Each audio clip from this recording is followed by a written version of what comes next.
May 28, 1944. Master Sergeant William Hayes sits in a tent at an English staging area 8 days before D-Day, doing something that might be the stupidest thing he's done in 3 years of war. He's writing down the home address of every mother whose son is about to storm a beach where German machine guns will turn the surf red. Private Tommy Castellano from Philadelphia notices Hayes copying addresses from envelope corners and asks what the hell he's doing. Hayes looks up from his notebook and makes a decision that will haunt him for the rest of his life.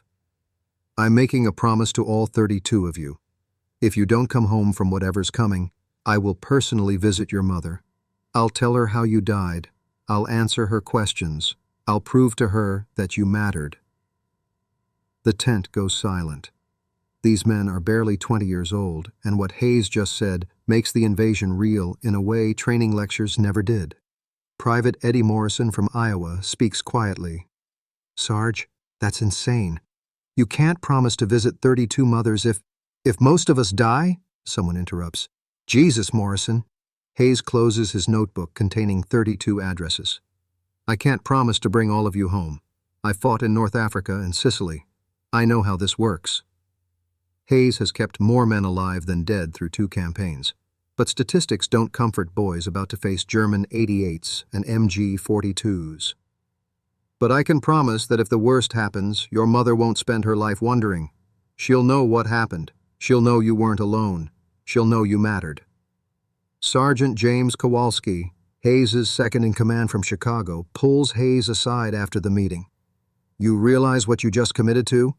If we lose half the platoon, you're looking at 15, maybe 20 mothers scattered across the country. That could take years. Then it takes years. Why would you do that to yourself?" Hayes thinks about his own son Thomas back in Kansas, 12 years old, growing up while Hayes fights a war. "Because if I don't come home, I'd want someone to tell Dorothy and Thomas the truth. Not some telegram. The truth." 8 days later, Hayes loses his first man on Omaha Beach. Private Robert Chen from San Francisco dies in the surf helping a wounded soldier. Hayes can't stop to close Chen's eyes because stopping means dying.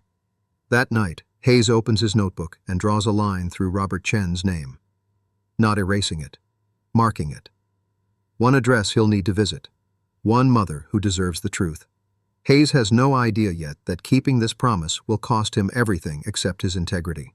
William Hayes learned about promises on a wheat farm outside Dodge City, Kansas, during Depression years when every dollar and every word mattered equally. His father borrowed money from a neighbor in 1919 to save their farm during drought that turned topsoil into dust.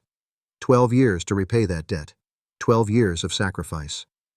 But Hayes' father made every payment exactly when promised, even when it meant the family ate less. "A man's only as good as his word," his father would say while counting out coins. "Break your word. You've got nothing left."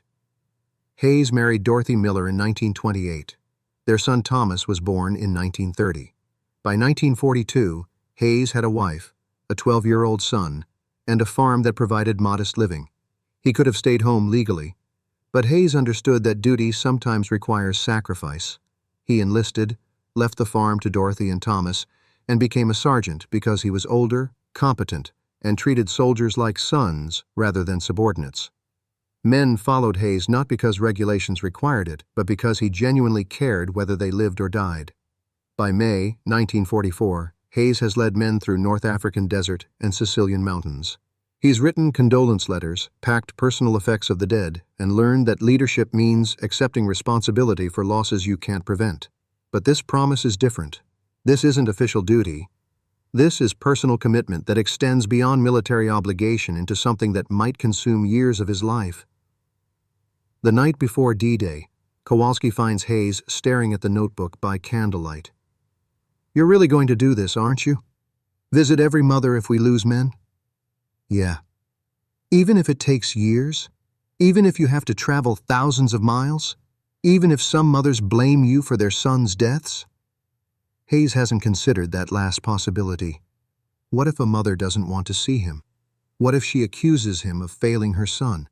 What if his presence causes more pain than comfort?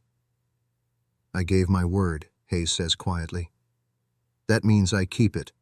regardless of what it costs. Kowalski nods slowly. Your father taught you well. Hayes thinks about his father counting out coins to repay a debt, refusing to break his promise even when it hurt. Yeah, he did. The notebook sits between them, 32 addresses waiting. Neither man knows yet that 8 of those addresses will become destinations on a journey that tests Hayes more severely than any battlefield. Hayes closes the notebook and tries to sleep, knowing tomorrow will begin the bloodiest campaign of the war, and knowing that some of these young men sitting around him right now won't survive it. June 6, 1944. Omaha Beach. Hayes leads his men through hell, manufactured by Germans, who've had 4 years to perfect killing Americans. Robert Chen dies in the surf. By nightfall, Hayes has gotten 31 men off that beach and up the cliffs beyond, but the cost is written in Chen's blood on the sand. The platoon fights through Norman hedgerows where every field is a killing ground. Hayes keeps his men alive through caution that younger sergeants mock. He doesn't care. Caution keeps men breathing. July brings Private Michael O'Brien's death near St. Lo. Artillery burst. O'Brien pulling wounded soldiers to cover when shrapnel tears through him.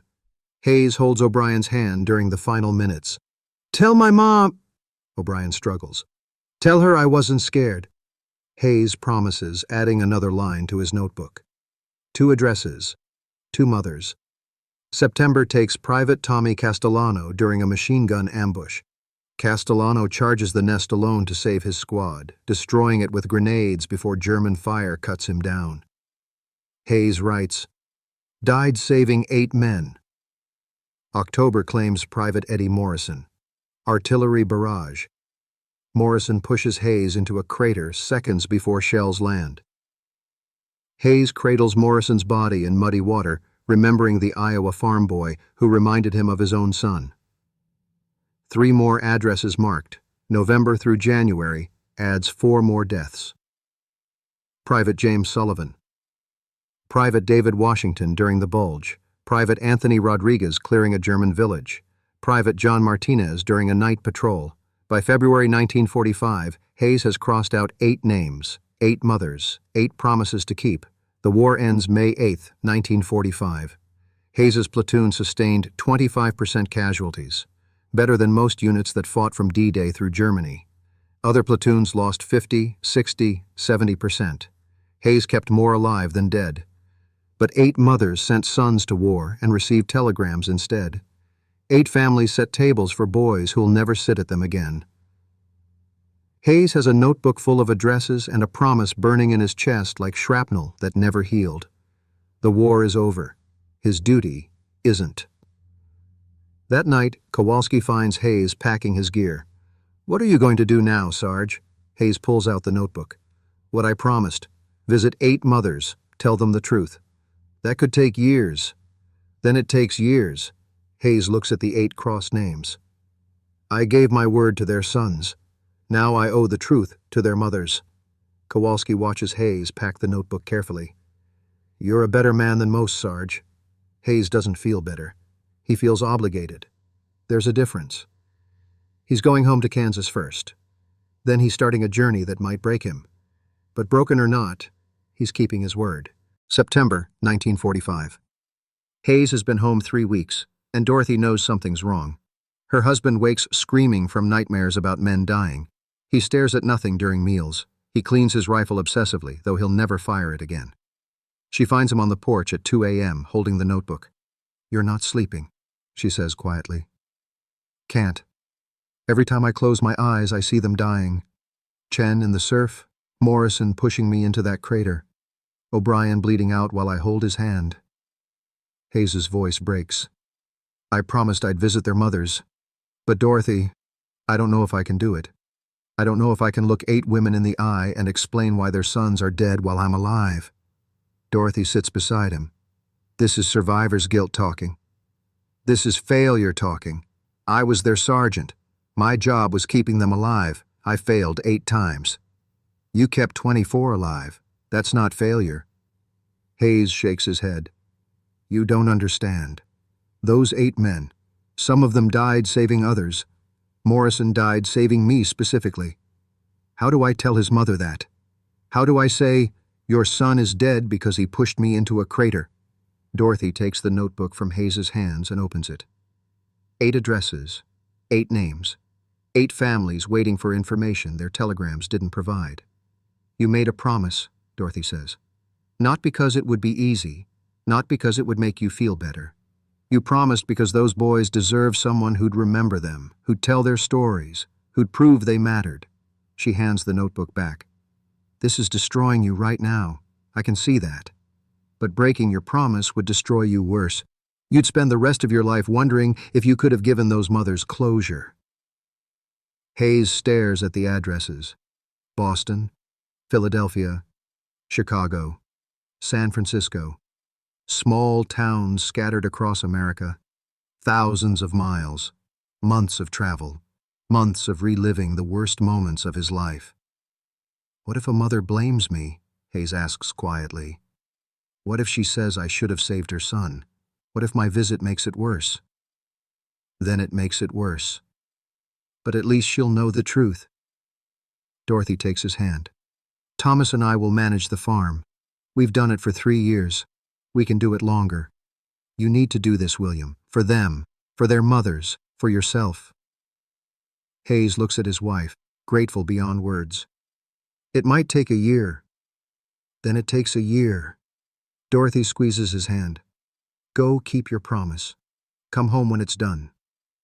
The next morning, Hayes buys a bus ticket to Boston. First address, first mother. First test of whether he can actually do this without falling apart completely. He has 8 addresses and 8 chances to prove his word means something. The journey begins whether he's ready or not. October 1945, Boston. Hayes stands outside Mrs. O'Brien's row house for 20 minutes before he can force himself to knock. His hands shake. Sweat soaks his shirt despite October cold. This is harder than combat because combat doesn't require him to face a mother whose son died under his command. He knocks. The woman who answers is gray-haired, wearing an apron. Her eyes go to Hayes's uniform, then to the Purple Heart in his hands, and she knows immediately why he's there. Mrs. O'Brien? I'm Sergeant Hayes. I commanded your son Michael. She doesn't cry. Not yet. She just opens the door. Come in. I've been waiting for someone who actually knew Michael. The O'Brien house smells like bread and coffee. Family photographs cover the walls. Michael as a baby, as a schoolboy, in uniform before shipping overseas. Mrs. O'Brien pours coffee with hands that shake slightly. The telegram said Michael died bravely near St. Lo. That's all. No details. No explanation. Just died bravely like that means something. She looks at Hayes with eyes that have cried too many tears.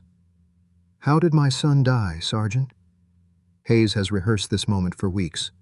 The rehearsal doesn't help. Artillery burst. Michael was pulling wounded men to safety when shrapnel hit him. Hayes's voice is steady despite the nausea rising in his throat. I was with him at the end. He asked me to tell you he wasn't scared. Those were his last words. Tell my ma I wasn't scared. Now she cries. Quiet tears that run down her face while Hayes shows her photographs of Michael with the platoon. Letters Michael wrote but never mailed. Stories about her son's courage and kindness. They talk for 3 hours. Hayes answers every question, relives every detail, gives her everything he can about Michael's service and death. When Hayes finally stands to leave, Mrs. O'Brien hugs him tightly. Thank you for coming. Thank you for keeping whatever promise brought you here. She pulls back, studying his face. This is destroying you, isn't it? Reliving their deaths? Hayes can't lie. Yes, ma'am. Then why do it? Because I promised Michael. And because you deserve to know the truth. Mrs. O'Brien nods slowly. My son served under a good man. That matters. Thank you, Sergeant Hayes. Hayes walks away from the O'Brien house feeling emotionally gutted, but certain he did the right thing. He pulls out his notebook and checks off Michael O'Brien's address. 1 mother visited, 7 remain. But something Mrs. O'Brien said haunts him. This is destroying you. She's right. Every visit requires him to relive deaths he's tried desperately to process. 7 more times he'll open wounds that haven't healed. 7 more mothers he'll face while carrying guilt that gnaws at him like shrapnel. Hayes buys a bus ticket to Philadelphia. Second address. Second mother. Second test. He's not sure he can survive 7 more of these conversations, but he made a promise, and Hayes keeps his promises even when they're killing him. November 1945, Philadelphia.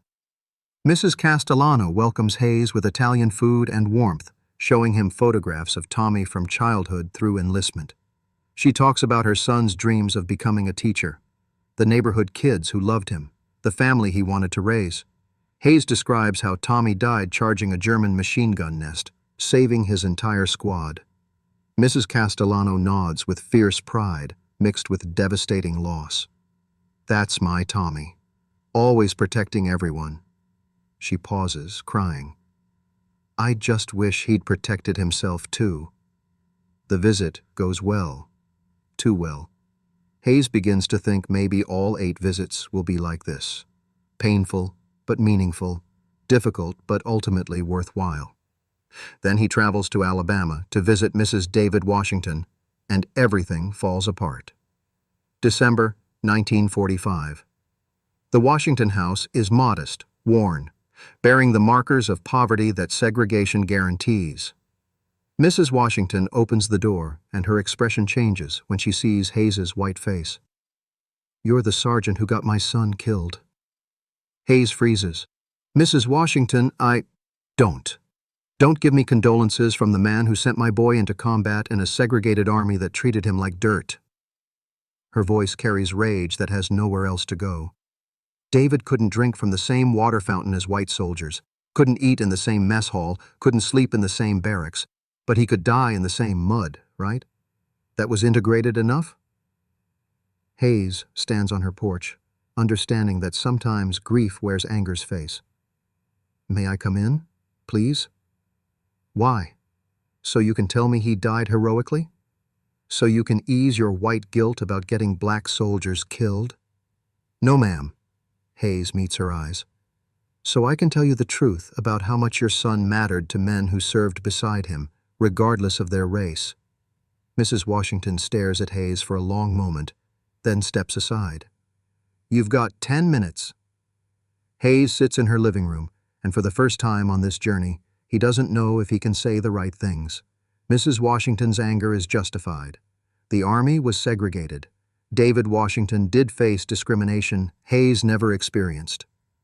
But Hayes also watched David Washington lead men with courage that transcended the limitations society placed on him. Hayes takes a breath and begins. Your son was one of my best soldiers. I'd have followed David into hell if he'd been leading. But he wasn't leading, because the army don't let black men lead white men, do they?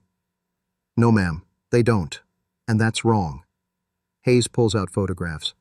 But in foxholes, when German artillery is falling and survival matters more than skin color, David Washington led. Everyone in that platoon, white, black, didn't matter. Everyone knew David was the bravest man among us. Mrs. Washington takes the photographs with shaking hands. Hayes continues talking, describing David's courage, his leadership, the respect every soldier gave him. Slowly, gradually, Mrs. Washington's anger transforms into grief.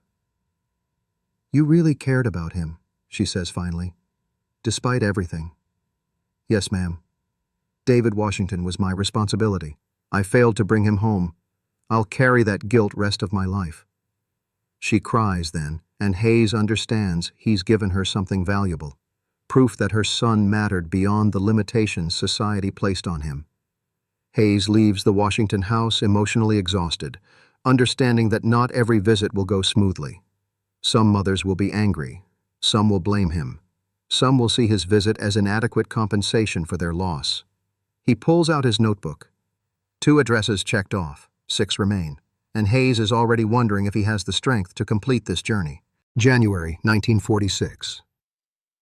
Hayes has visited 4 mothers, O'Brien in Boston, Castellano in Philadelphia, Washington in Alabama, Sullivan in Chicago. Each visit costs him emotionally and financially: bus tickets, cheap hotels, meals, expenses mounting faster than Hayes anticipated. He's in San Francisco preparing to visit Mrs. Chen when he counts his remaining money and realizes the truth. He has enough for one more bus ticket home to Kansas. Not enough to visit the 4 remaining mothers scattered across the country. Hayes sits in a San Francisco boarding house staring at his notebook.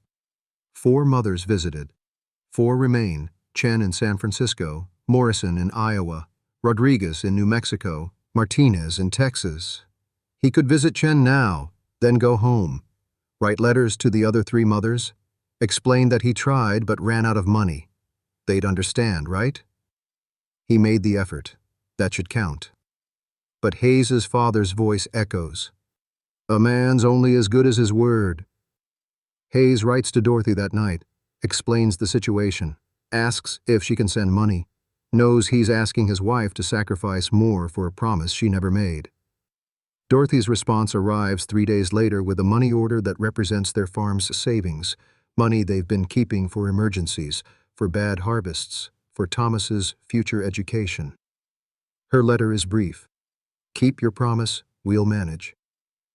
Hayes holds that letter and understands what he's asking from his family. He's been gone since 1942. 3 years of war. Now additional months visiting mothers while Dorothy and Thomas run the farm alone. He's spending their savings on bus tickets to face strangers whose sons died under his command. This is costing his family everything, and Hayes is asking them to pay more. He could stop. Go home. No one would blame him for trying and running out of money. 4 mothers visited. That's more than most sergeants would do. That should be enough. But Hayes looks at the 4 remaining addresses and knows he can't stop. Not when Morrison's mother is waiting in Iowa. Not when Chen's family deserves the truth. Not when Rodriguez and Martinez's mothers need to hear about their sons. Hayes cashes Dorothy's money order and buys a bus ticket to continue the journey. He's committed now. For better or worse, he's finishing what he started. Even if it bankrupts his family. Even if it destroys him emotionally. Even if visiting these last 4 mothers breaks something inside him that never heals. His father taught him that a man's only as good as his word. Hayes gave his word to 8 young men who trusted him with their lives. Now he's keeping that word regardless of what it costs. 4 mothers remain. 4 more chances to prove that promises made in war matter just as much after the fighting stops. Hayes boards the bus, exhausted and broke, heading toward his next destination. The journey continues because Hayes won't let it end. February 1946, San Diego. Hayes finds the Chen address after 2 days of searching. Chinatown neighborhood where street signs mix English and Chinese characters. The Chen house blends traditional and American, showing a family that embraced both cultures. Mrs. Chen opens the door. Small, dignified, wearing traditional clothing. She studies Hayes's face carefully, then says in perfect English, "You're Sergeant Hayes. Robert wrote about you before D-Day." "Ma'am, I commanded your son. I came to—" "I know why you're here. Please come inside. We will have tea." The Chen house is immaculate, showing respect for tradition alongside American opportunity. Mrs. Chen prepares tea with precise ceremony, and Hayes understands he's being honored by something that means more than words. "Robert was our oldest son," Mrs. Chen begins. "He insisted on joining the Army despite knowing the danger. Said America gave our family opportunity, and he wanted to serve." She pours tea. "His last letter mentioned you specifically, said his sergeant was a good man who cared about his soldiers." Hayes describes Omaha Beach, the chaos, Robert helping a wounded soldier when German fire cut him down, the instant death, the inability to grieve because stopping meant dying. Mrs. Chen listens without visible emotion, though her hands tighten around her teacup. "My son died helping someone else?" "Yes, ma'am." "That was Robert, always thinking of others before himself." She's quiet for a long moment. "Sergeant Hayes, why are you here?" "Really?" "The Army sent telegram. You have no official obligation. I promised your son and 31 others that if they didn't come home, I would visit their mothers personally. Robert was the first man I lost. You're the last mother I'm visiting." Hayes pulls out his notebook, showing 8 addresses with 7 checked off. "This journey has taken me 4 months, cost me my savings, kept me away from my own family. But I gave my word." Mrs. Chen nods slowly. You are a man of integrity. In our culture, this matters greatly. They talk for 3 hours. Hayes tells stories about Robert's humor, his kindness, the respect everyone had for him. Mrs. Chen shares memories of her son's childhood, dreams, hopes. When Hayes finally stands to leave, Mrs. Chen retrieves a small wooden box. This is incense from our family temple. We burn it to honor ancestors. Take some. Remember Robert and your other men. Hayes accepts the box, deeply moved. Mrs. Chen, I have 3 more mothers to visit. Then I can finally say I kept my promise completely. She bows deeply. You honor your word. You honor my son. You honor yourself. Hayes walks away from the Chen house and checks off another address. 3 remain: Morrison in Iowa, Rodriguez in New Mexico, Martinez in Texas. He's almost finished. Almost kept his promise completely. Just 3 more mothers, 3 more stories, 3 more chances to prove his word means something. But Hayes is exhausted, emotionally drained, financially broke, missing his family desperately, wondering if completing this journey will leave him too damaged to return to normal life. 3 more mothers. Then he can go home. Then this obligation ends. Then he can try to rebuild what this promise has cost him. March 1946. Iowa.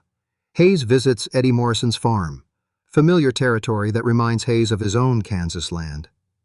Mrs. Morrison doesn't cry when Hayes describes how Eddie died pushing Hayes into a crater. She just nods, as if this confirms something she already knew. Eddie always looked after people, looked after his family, his animals, you. She gives Hayes apple pie. I'm glad his last act was protecting someone. 1 address checked, 2 remain. April 1946, New Mexico. Hayes arrives at the Rodriguez address expecting to find Anthony's mother. Instead, he finds the house abandoned, windows broken, yard overgrown. A neighbor explains that Mrs. Rodriguez died 6 months ago, before Hayes even began his journey. Heart attack. Grief killed her before Hayes could bring closure. Hayes stands in front of the empty house, holding Anthony's purple heart, understanding he's too late. He failed to reach her in time. His promise to Anthony Rodriguez remains unkept because he spent too long on other visits, too many months on the road. The guilt is crushing. If Hayes had started sooner, traveled faster, prioritized differently, maybe Mrs. Rodriguez would have received the truth about her son before grief killed her. Hayes finds Mrs. Rodriguez's sister living 2 towns over. He gives her Anthony's medal, tells her the story, provides what closure he can to extended family. But it's not the same. He promised Anthony he'd visit his mother. Instead, he's visiting an aunt because he took too long. Hayes crosses off Rodriguez's address with shaking hands, marking it too late in his notebook. 1 mother remains. Martinez in Texas. Hayes boards the bus, carrying guilt that feels heavier than any equipment he carried during the war. He failed Rodriguez. He was too late. His promise, despite his best efforts, remains partially broken. All Hayes can do now is reach Martinez's mother before another woman dies waiting for information Hayes could have provided sooner. The bus rolls toward Texas, and Hayes stares out the window, wondering if visiting 8 mothers across America was hubris, wondering if he promised something he couldn't actually deliver, wondering if good intentions matter when the results fall short. 1 mother left, 1 final address, 1 last chance to prove his promise meant something despite his failure with Rodriguez. Hayes closes his eyes and prays he's not too late again. May 1946. Texas. Hayes arrives at the Martinez address exhausted, broke, and terrified he'll find another empty house, another mother who died before he could reach her. Mrs. Martinez answers the door. Alive, healthy, surprised to see a sergeant standing on her porch holding her son's effects. I'm Sergeant Hayes. I commanded your son John. I came to tell you about him. She invites him inside, and Hayes tells the story of John Martinez's death during a night patrol. Quick, unexpected, a German sniper no one saw coming. Hayes describes John's skill, his quiet leadership, the respect everyone had for him.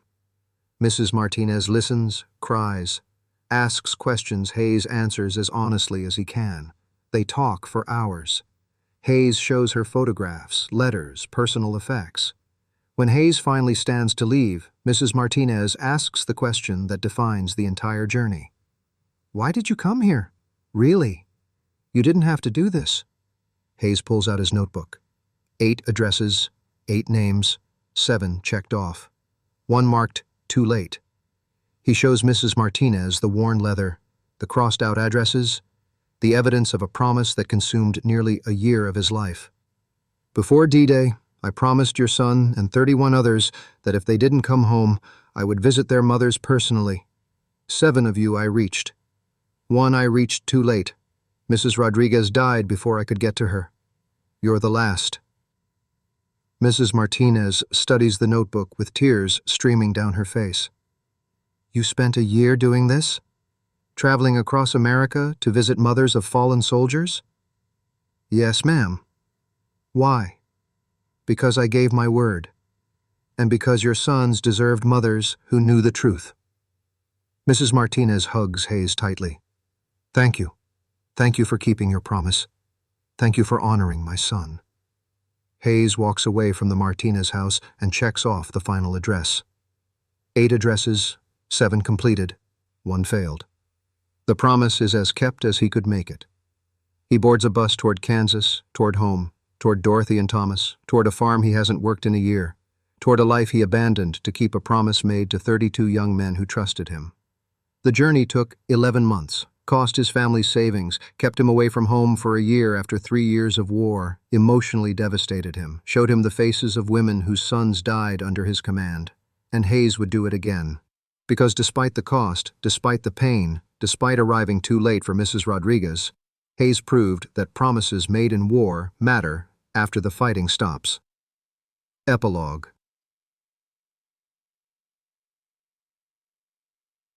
Tempo low. June 1946. Hayes returns to Kansas. Dorothy and Thomas meet him at the train station. They drive home in silence that feels comfortable after months of difficult conversations. That evening, sitting on the porch watching sunset over wheat fields, Thomas asks his father a question. Was it worth it? Hayes considers this carefully. "I've failed one mother. Arrived too late. Mrs. Rodriguez died before I could reach her. That failure will haunt me rest of my life." "But you reached 7 others." "Yeah, 7 mothers who deserved the truth." Hayes pulls out the worn notebook. "This journey nearly broke me, cost us our savings, kept me away another year, but I gave my word to 32 young men. 7 mothers received closure they wouldn't have gotten otherwise." Thomas studies his father's face, older, worn, carrying weight that has nothing to do with physical load. "You kept your promise." "As best I could." Hayes looks at the notebook. "Sometimes that's all you can do. Try your hardest to keep your word, even when it costs everything." Dorothy joins them, sitting beside Hayes without speaking. She understands her husband needs quiet after what he's endured. "I'm home," Hayes says simply. Dorothy takes his hand. "I know." The notebook sits between them. 8 addresses, 7 completed. 1 failed. The record of a promise that consumed a year of Hayes's life and proved that words spoken before D-Day matter just as much when the war is over. William Hayes lived on his Kansas farm until his death in 1983. He never spoke publicly about his journey, but 7 families never forgot. When Hayes died, his family received letters from children and grandchildren of the soldiers he'd commanded. Each letter thanked Hayes for a visit that provided closure their families desperately needed. One letter explained it perfectly. "Sergeant Hayes gave my grandmother something more valuable than medals or official recognition. He gave her truth about how Uncle Tommy died, and he gave her proof that someone cared enough to remember. That mattered more than anything else." The notebook is now in a Kansas military museum, preserved as testament to one sergeant's dedication to the men he commanded. Visitors can see the 8 addresses, the 7 checked marks, the 1 marked too late, and the notes Hayes made about each soldier's character and sacrifice. If this story moved you, remember that promises made in war matter just as much after the fighting stops. Subscribe for more untold stories about the men and women who defined the greatest generation through duty, sacrifice, and integrity. William Hayes understood that better than most. He taught it to 32 young men before D-Day. Then he spent a year proving he meant every word. 7 mothers received closure because one sergeant refused to forget. That's the legacy of Master Sergeant William Hayes, not the battles he fought or the medals he earned, but the promise he kept when no one would have blamed him for breaking it.